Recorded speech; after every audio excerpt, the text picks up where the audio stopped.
Orang yang beriman kepada Tuhan, biasanya dia akan mudah mengamini apa yang dikatakan Tuhan.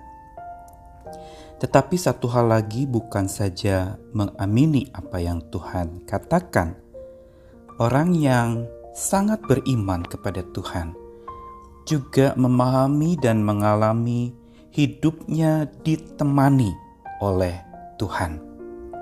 Karena keimanan di dalam dan kepada Tuhan itu tidak pernah bisa lepas dari pertemanan dengan Tuhan. Dia adalah Tuhan yang begitu rindu, haus, dan sangat suka menjalin hubungan dengan umatnya, dengan anak-anaknya, dengan ciptaannya. Inilah yang sesungguhnya Tuhan kehendaki. Untuk terjalinnya relasi tentu saja perlu adanya komunikasi, berbincang-bincang, berbicara dengan Tuhan. Tuhan tidak mau kita hanya membicarakannya atau berbicara tentang dirinya kepada banyak orang. Tapi satu hal yang paling vital dan paling utama dalam iman kepada Tuhan adalah berbicara dengan Tuhan. Bukan sekedar bicara tentang Tuhan atau membicarakan Tuhan ke banyak orang. Saya Nikolas Kurniawan menemani di dalam sabdanya menyapa kita lagi hari ini dari Keluaran 33 ayat yang ke-11. Dan Tuhan berbicara kepada Musa dengan berhadapan muka seperti seorang berbicara kepada temannya. Kemudian kembalilah ia ke perkemahan, tetapi abdinya Yosua bin Nun, seorang yang masih muda, tidaklah meninggalkan kemah itu. Lalu berkatalah Musa kepada Tuhan, memang engkau berfirman kepadaku, suruhlah bangsa ini berangkat. Tapi engkau tidak memberitahukan kepadaku siapa yang akan kau utus bersama dengan aku. Namun demikian engkau berfirman, aku mengenal namamu dan juga engkau mendapat kasih karunia di hadapanku. Maka sekarang jika aku kiranya mendapat kasih karunia di hadapanmu, beritahukanlah kiranya jalanmu kepadaku, sehingga aku mengenal engkau, supaya aku tetap mendapat kasih karunia di hadapanmu. Ingatlah bahwa bangsa ini umatmu. Lalu Tuhan berfirman, aku sendiri hendak membimbing engkau dan memberikan ketentraman kepadamu. Berkatalah Musa kepadanya, jika engkau sendiri tidak membimbing kami, janganlah suruh kami berangkat dari sini. Dari manakah gerangan akan diketahui bahwa aku telah mendapat kasih karunia di hadapanmu, yakni aku dengan umatmu ini? Bukankah karena engkau berjalan bersama-sama dengan kami, sehingga aku dengan umatmu ini, dibedakan dari segala bangsa yang ada di muka bumi ini? Berfirmanlah Tuhan lagi kepada Musa, juga hal yang telah kau katakan ini akan kulakukan, karena engkau telah mendapat kasih karunia di hadapanku dan aku mengenal engkau. Ungkapan yang baru saja dibacakan adalah sebuah dialog percakapan Musa dengan Tuhan. Ayat 11 tadi ditegaskan dengan sangat kuat bahwa Tuhan berbicara dengan Musa dengan berhadapan muka seperti seorang bicara kepada temannya.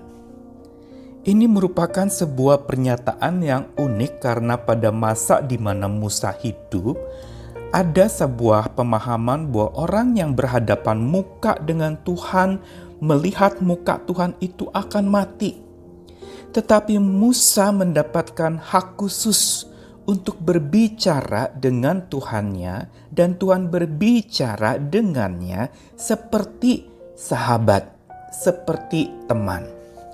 Inilah kedalaman iman yang Tuhan taruhkan dalam diri Musa, yang bukan saja percaya ada Tuhan, bukan saja mengamini kata-kata Tuhan, tapi Musa juga mengalami ditemani oleh Tuhan. Inilah yang menjadi inti dari permintaan Musa kepada Tuhan sejak awal dia dipanggil untuk memimpin bangsa Israel yang besar, yang sangat sulit diatur itu. Musa sangat membutuhkan teman. Musa sangat membutuhkan sahabat. Dan Tuhan menjawab dengan memberikan dirinya sebagai sahabat, sehingga pembicaraan mereka seperti pembicaraan dengan teman. Hari-hari ini kita pada saat mengalami berbagai macam pergumulan, sesungguhnya kita bukan sekedar membutuhkan jalan keluar agar pergumulan kita cepat selesai, atau jalan keluar untuk segera masalah kita usai. Tetapi yang paling dibutuhkan pada saat di mana kita banyak pergumulan adalah hadirnya seorang teman.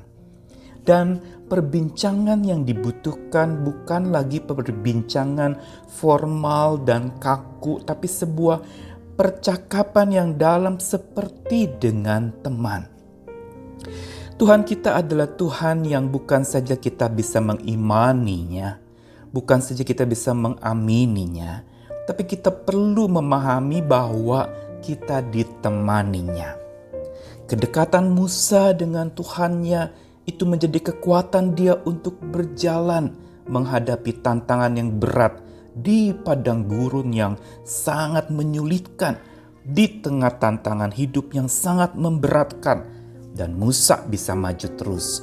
Memang ada naik turun, memang ada kegagalan, memang ada amarah, memang juga ada banyak tekanan dan himpitan di padang gurun yang Musa lalui bersama Israel. Tetapi pertemanannya dengan Tuhan dan perbincangannya dengan Tuhan seperti dengan teman. Dan Tuhan kepada Musa juga seperti dengan teman. Ini membuat Musa tidak sendiri berjuang.